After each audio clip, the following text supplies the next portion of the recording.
Penicillin cures, but wine makes people happy. Sir Alexander Fleming, the discoverer of antibiotics. Bonjour, my name is David DeVere. I'm a wine educator and traveler, and you're watching Savvy Nomad TV. This is the O to V edition, and today is day 13 of the Costco Advent Adventure Box. Let's see what day 13 has for us. Here's the box. It's starting to fall apart. Oh, 18 just fell onto 13. Well, let's make that a little easier for 18. Then it can fall all the way down.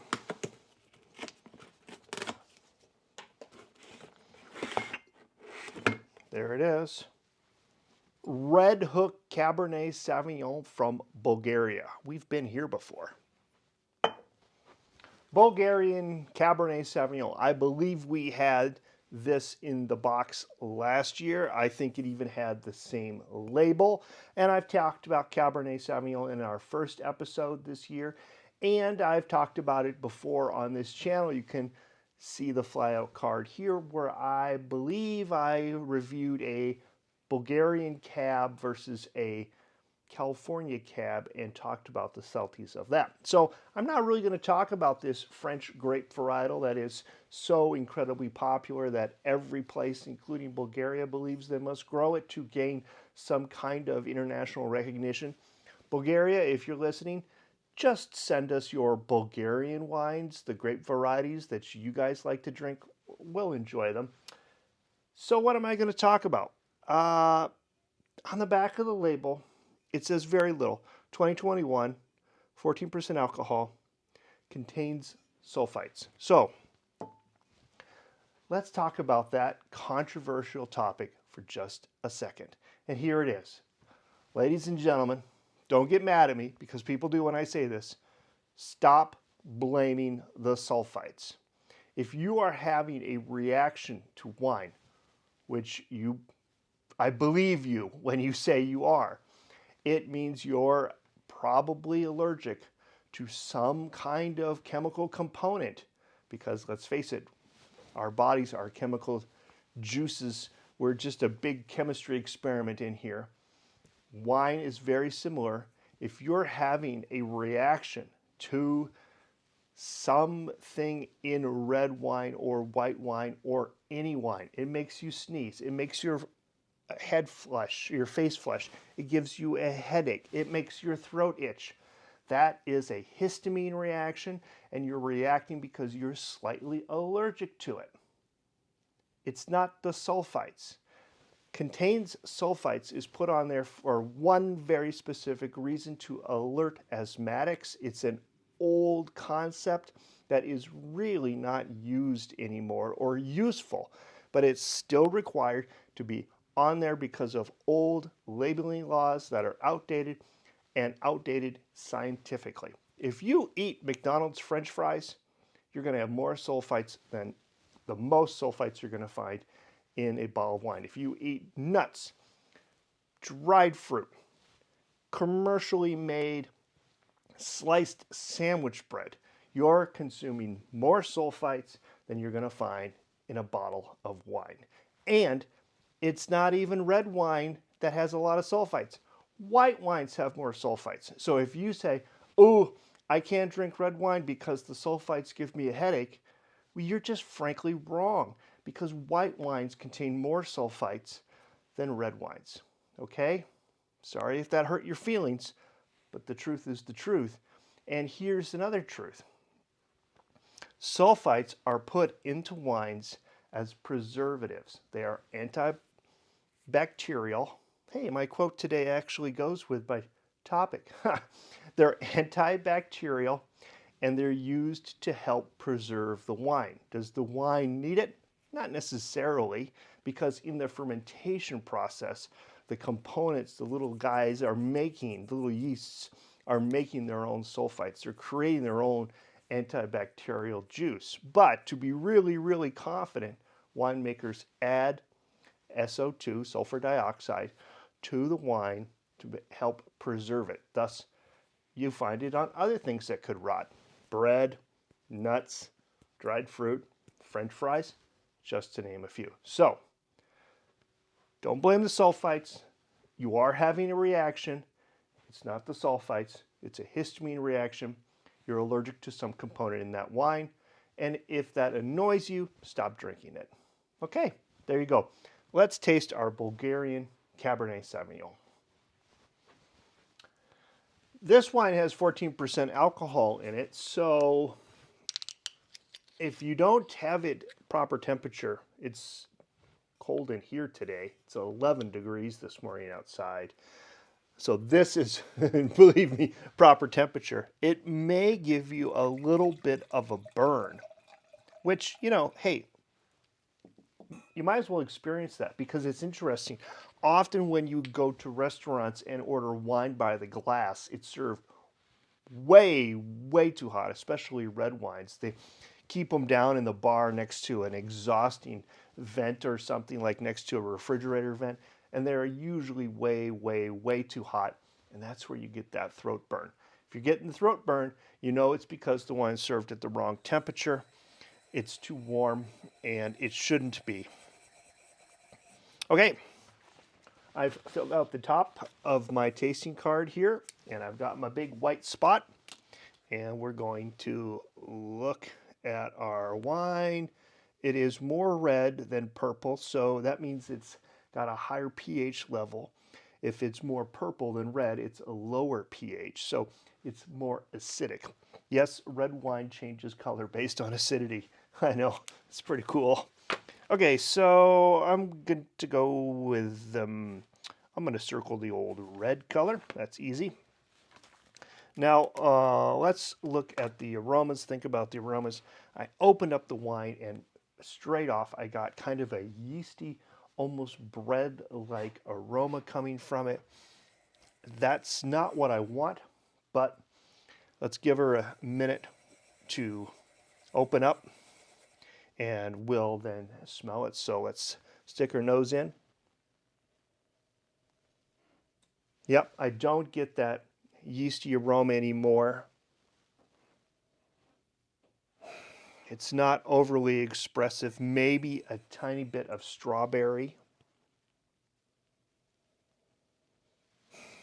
Maybe a little bit of cedar.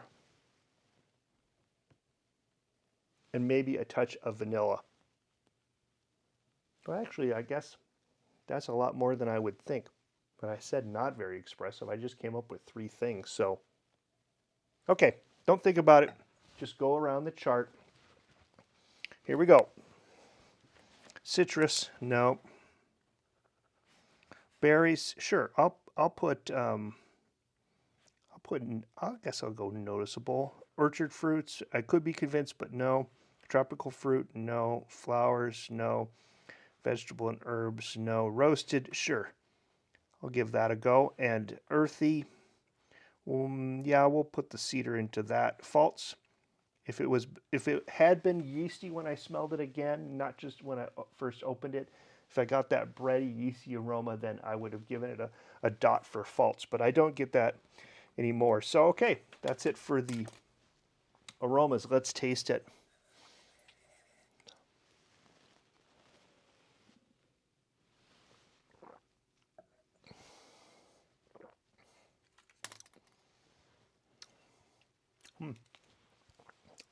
Okay, dry or sweet, slightly sweet. It's got acidity. It's good. Nice acidity. Tannins, boy, these are smooth. It's nice tannins. I'm going to go slight on the tannin. Alcohol, I don't notice it. That's very good. Come back to preference. Body, medium full body. I'm just putting the dots. You know, I'm seeing words, but they don't necessarily reflect here on the flavor profile. Balance, alcohol, tannin, sugars, and acidity all playing nicely together. I'll give it good balance. Complexity. This wine tasted pretty good. Did I get any additional flavors when I swallowed it?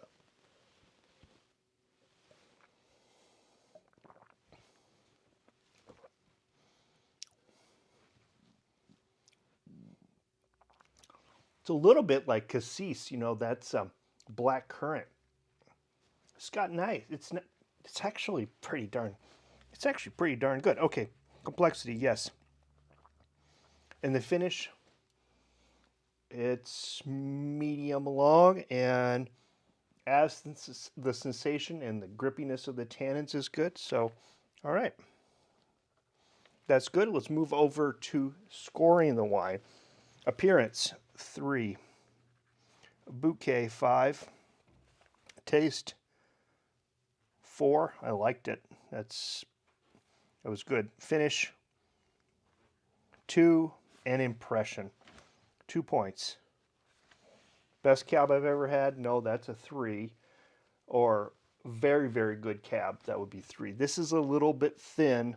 A little bit thinner than I would want out of a cab. But actually, this is a pretty good little wine. I would have maybe guessed it was a Pinot Noir in a blind taste test, not Cabernet Sauvignon. But I still like it. I think that it's interesting and pretty good.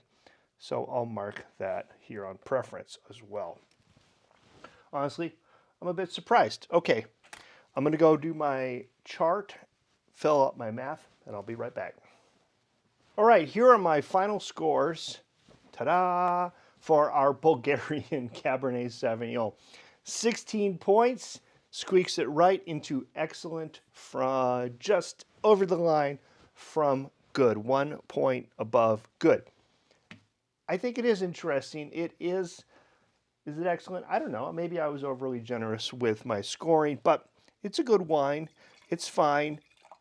It would totally fool me in a blind taste test because it looks like Pinot Noir, it acts like Pinot Noir, it smells a little bit like Pinot Noir, but hey, every country and every piece of soil that a noble grape variety goes to, which is what Cabernet Sauvignon expresses a little bit different. And this is the Bulgarian expression from 2021. So there you go. That's fine. It's interesting to look at the flavor profile too. Here it is. And then if you look at that and you compare it, I'm going to put the Chilean one here. So this is the Chilean cab and this is the Bulgarian cab, and you can see they look different. Again, these two things expressed differently because of the soil they're grown in, the climate they're grown in, and the style of making the wine that the winemakers employ. All right. That's all I've got for you today. I hope you've enjoyed this episode. If you have, please give me a thumbs up. If you're new here, please consider subscribing. I'll be back tomorrow for day number 14. Sarah's up next, and until tomorrow, I say à tout à l'heure and cheers. Hi, in honor of Wednesday, get it? And it's the 13th. Okay, I think we've had this before. I don't remember anything about it except the name. It's a red. I got that. Oh, kind of smells like cherries. Smells light and fruity. Let me have a sip.